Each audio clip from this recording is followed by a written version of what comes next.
오늘도 하나님께서 부르신 자리에서 주님을 예배하고 함께 주님을 찾는 한 분 한 분 모든 성도님들의 삶과 가정 위에 오늘도 하나님의 평화가 함께 하시길 간절히 소망합니다. 아멘.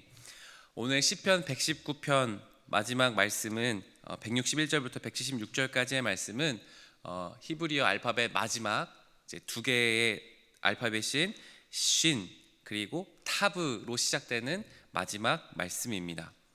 그래서 앞서 우리가 많이 살펴봤듯이 시편 119편은 히브리어 알파벳 한 글자씩을 시작해서 각 히브리어 알파벳 첫 글자를 시작해서 총 8개 절씩 총 22개의 알파벳 곱하기 8절씩 176절의 말씀이라고 살펴보았습니다. 오늘은 그 161절부터 168절까지가 21년 그리고 169절부터 마지막 176절까지가 22연으로 나눠진 두 개의 시라고 생각하시면 됩니다. 그래서 우리 먼저 21년인 161절부터 168절까지의 말씀을 먼저 살펴보겠습니다. 161절 말씀에서는 시인이 자신이 처한 상황을 이렇게 고백하고 있습니다. 고관들이 거짓으로 나를 핍박하오나. 여기서 말하는 고관들은 높은 사람들, 힘 있는 사람들, 권세 있는 사람들이라고 할 수 있습니다. 이 사람들이 지금 거짓으로 시인을 핍박하고 있다고 노래합니다. 어떤 이유인지 또 어떤 핍박이 있는지는 알 수 없으나 지금 시인은 억울하게 고관들에게 거짓으로 고통당하고 있는 것으로 보입니다.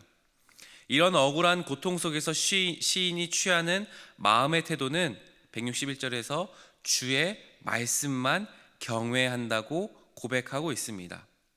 162절에서 고백하는 것처럼 그런 고통 속에서도 오히려 주의 말씀을 즐거워하고 163절에서는 주의 율법을 여전히 사랑합니다라고 고백하고 있습니다.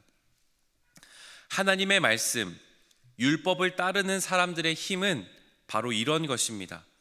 억울하고 고통 가운데 있다 할지라도 하나님의 말씀의 즐거움과 하나님 말씀의 진리 안에서 자유로운 것입니다. 하나님의 말씀 앞에서 두려워하며 또한 즐거워할 수 있는 것, 그것이 바로 하나님의 말씀, 율법이 주는 힘인 것입니다. 165절에서는 계속해서 시인은 이렇게 고백합니다. 주의 법을 사랑하는 자에게는 큰 평안이 있으니. 아멘. 여기서 평안, 큰 평안이라고 했을 때 평안이라고 쓰인 단어는 우리가 많이 들어봤던 단어인 샬롬이라는 단어를 사용합니다. 이 샬롬이라는 말은 우리나라의 안녕이라는 말과 같은 맥락을 갖고 있습니다. 다시 말하면 안녕, 샬롬은 평화롭고 안전하고 모든 것이 번영하는 아주 좋은 상태, 그것을 말하는 것이 샬롬, 안녕이라는 뜻입니다. 바로 이 주님의 법, 하나님의 말씀, 계명을 사랑하는 사람에게는 하나님께서 이 샬롬과 평화를 주신다라고 말씀합니다. 그러니까 고관들이 여전히 거짓으로 핍박하고 있으나 세상이 줄 수 없는 평안을 시인은 누리고 있다고 하는 것입니다. 우리가 삶을 살아가며 겪는 어려움들이 여전히 많이 있습니다. 그때마다 우리가 기억해야 할 것은 여전히 다시 한번 우리가 하나님의 말씀 안으로 들어가는 것입니다. 주의 진리의 말씀 안에 거하고 하나님의 뜻을 다시 살펴보는 것입니다. 그리고 그 하나님의 말씀 안에서 하나님이 주시는 참된 평화, 세상이 줄 수 없는 평안을 누려야 하는 것입니다. 어떤 상황 속에서도 하나님의 뜻이 있음을 기억하고 말씀이신 하나님에게로 나아가 그것이야말로 오늘 시편 우리 119편 마지막 21년에서 배울 수 있는 중요한 진리인 것입니다. 어떤 고통 속에서도 주의 진리 가운데 나아가 주의 평안을 누리는 것, 그것이 바로 하나님께서 오늘 우리에게 주시는 말씀, 첫 번째 말씀인 것입니다. 166절 말씀을 보시면 여호와여 내가 주의 구원을 바라며 주의 계명들을 행하였나이다. 아멘. 이렇게 말씀하고 있습니다. 시인은 말씀을 단지 읽고 묵상하는 데만 멈추지 않았습니다. 주의 구원을 바라며 주의 계명들을 행하였다라고 기록합니다. 진정한 평화, 구원을 바라며 이 시인은 가만히 기다리지 않고 말씀을 그냥 읽는 데서만 멈추지 않고 말씀을 행동으로 옮긴 것입니다. 고난 가운데 있는 그리스도인들에게 필요한 자세는 말씀 속으로 나아가 진리를 깨닫고 주의 말씀들을 직접 실천하는 것입니다. 나에게 주신 율법들, 나에게 주신 말씀들을 하나하나 살펴가며 실천하는 것입니다. 그럴 때 168절의 고백처럼 하나님은 우리의 모든 행위를 눈으로 직접 감찰하시고 그 마음을 살피셔서 주의 구원을 허락하실 것입니다. 우리 역시 삶의 어려움과 고통 속에서 더욱 주의 말씀을 붙들며 실천함으로 주의 구원과 평화를 온전히 누리시는 한 분 한 분 성도님들 되시기를 간절히 축복합니다. 22연 말씀을 살펴보겠습니다. 22연의 말씀은 169절부터 마지막 176절까지의 말씀입니다. 169절 역시 시인은 하나님께 나의 부르짖음이 주 앞에 이르게 하시고 라고 고백하며 그 시를 시작하고 있습니다. 22연에서의 시인은 무엇을 부르짖고 있을까요? 170절에서 나를 건져달라고 부르짖고 있습니다. 여기서 직접 표현하지 않았지만 이번 시에서도 22연의 시에서도 시인은 고통과 어려움 가운데 있는 것으로 추측할 수 있습니다.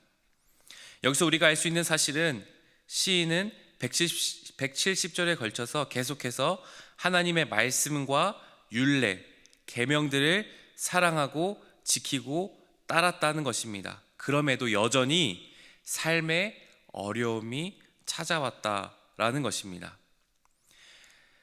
계속해서 시편 176절까지의 말씀, 이 말씀 119편은 계속해서 주의 율례, 계명, 말씀들에 관한 계속해서 구절들이 등장합니다. 그러니까 시인은 계속해서 주의 말씀을 강조하고 그렇게 살아가고 말씀의 진리 안에서 자유를 누립니다. 그러나 여전히 마지막 시에서조차도 여전히 시인은 고통 가운데 있음을 고백하고 있는 것입니다. 그러니 여전히 우리의 삶이 말씀으로 날마다 무장한다 할지라도 삶의 어려움이 면제되는 것은 아니라는 뜻이기도 합니다. 그러나 여기서가 중요합니다. 바로 우리의 태도가 중요한 것이죠.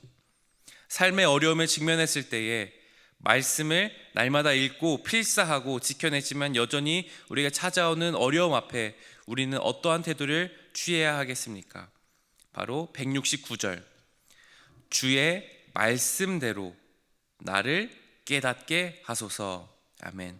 바로 말씀으로 나를 깨닫게 해달라고 기도하는 것입니다. 주의 말씀으로 나를 깨닫게 하여 주셔서 여전히 고난 가운데에서 나를 사랑하시고 건져주시는 하나님을 발견하게 해달라고 먼저 간구해야 하는 것입니다. 고난 가운데에서 하나님은 새로운 진리를 깨닫게 하십니다. 고난은 단지 고난만이 아니라 고통만이 아니라 하나님의 새로운 율례와 계명들을 더욱 깊은 차원으로 깨닫게 하신 하나님의 도구인 것입니다. 여전히 우리가 고통에 있는 것이 이해되지 않고 너무나 힘들 때가 있습니다. 그러나 그 고난들을 말씀 안에서 이겨낼 때에, 믿음으로 견뎌낼 때에 오히려 우리는 하나님이 어떠한 분이신지를, 하나님이 얼마나 우리에게 선하신 분이신지를 더 깊이 알게 되는 것입니다. 그리하여 169절 말씀처럼 주의 말씀대로 나를 깨닫게 해달라고 시편의 기자는 계속해서 노래하고 있는 것입니다. 171절에서 주께서 율례를 내게 가르치심으로 내 입술이 주를 찬양합니다 라고 고백합니다. 고통 중에서 하나님의 말씀을 새롭게 깨닫는 것, 그것이 바로 진정한 믿음의 신비라고 할 수 있습니다. 그냥 고통 없이, 어려움 없이 하나님의 말씀이 다 이해되고 깨달아지고 하나님이 어떤 분이신지를 알면 얼마나 좋겠습니까? 그러나 하나님은 우리를 고통 중에서 가르치십니다. 그것은 분명합니다. 고통에서 건져주심으로 하나님의 구원의 감격이 새로워지는 법입니다. 고통에서 하나님의 말씀의 풍성한 의미를 더욱더 깨닫고 주님을 향한 신뢰를 더욱더 쌓아가게 되는 것입니다. 173절에서 또한 이렇게 고백합니다. 내가 주의 법도들을 택하여 싸우니 주의 손이 항상 나의 도움이 되게 하소서. 아멘. 우리는 그렇게 고난을 이겨내고 다시 평안이 찾아오게 됩니다. 그러면 우리는 자연스럽게 다시 하나님을 또 잊게 됩니다. 마치 사사기의 시대처럼 우리가 하나님의 평안을 누리게 될 때 또 주의 율법들을 잊게 됩니다. 세상의 다른 것들을 의지하고 세상의 다른 것들을 붙잡게 됩니다. 그러나 시편 173편에서 시인은 주의 법도들을 계속해서 선택하겠다고 고백하는 것입니다. 176절에서도 이른 양같이 내가 방황하오니 라고 고백하지만 계속해서 주의 계명을 잊지 않겠습니다 라고 고백합니다. 그러니까 고난이 있든 없든, 삶이 평안하든 평안하지 않든 이 시인은 날마다 주의 율법 가운데로 나아가겠다고 고백하고 있습니다. 주님의 도움을 날마다 의지하는 것입니다.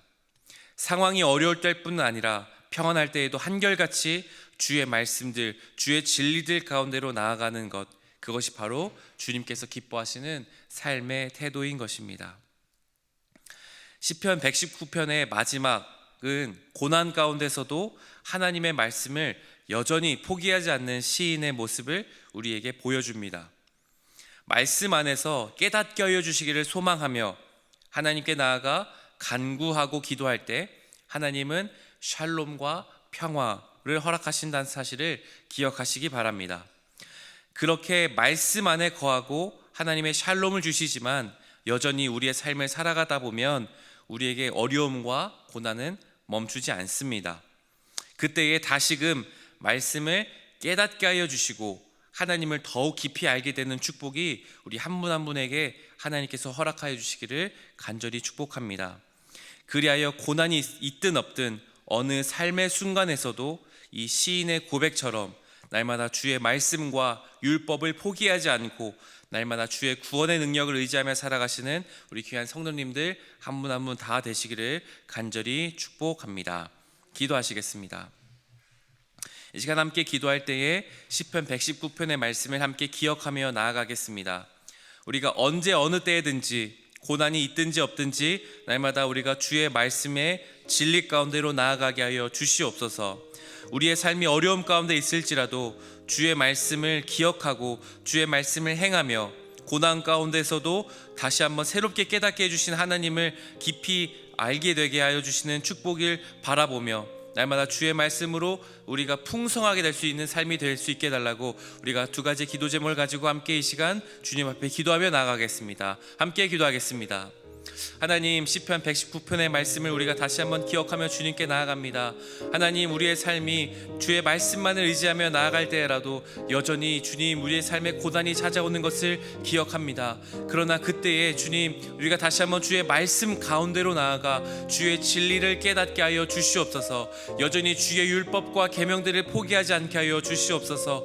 그때에 주님 우리의 삶의 샬롬, 진정한 평화를 누리게 하여 주시옵소서. 그 샬롬 안에서 하나님께서 어떠한 분이신지를 우리가 깨닫게 하여 주시기를 또한 기도합니다. 하나님, 고난 중에 고난으로만 끝나는 것이 아니라 그 고난을 믿음으로 말씀으로 이겨내게 하시고 그리하여 그 고난 가운데서도 하나님이 어떠한 분이신지를 발견하고 깨닫게 되는 역사가 있게 하여 주옵소서. 그래서 우리의 일평생의 삶이 날마다 주님이 어떠한 분이신지를 더욱더 알아가고 더욱더 하나님을 향한 그 지식들이 깊어지게 하여 주시옵소서. 단순한 지식이 아니라 정말로 우리의 삶에서 말씀 안에서 정말로 주님의 믿음 안에서 하나님을 바르게 아는 진정한 하나님 아는 지식이 있게 하여 주시며 하나님을 향한 고백이 있게 하여 주시옵소서. 말씀이신 하나님, 시편 119편의 이 176절의 긴 말씀을 통하여 하나님께서 우리에게 바라시는 것은 바로 주의 말씀을 날마다 묵상하고 말씀을 실천하는 것, 언제나 고난 가운데서 주님 앞에 나아가는 것임을 배웠습니다. 주님, 우리의 삶이 어떤 상황에 놓여 있든지 어떤 처지에 있든지 주의 말씀을 포기하지 않게 하여 주시옵소서.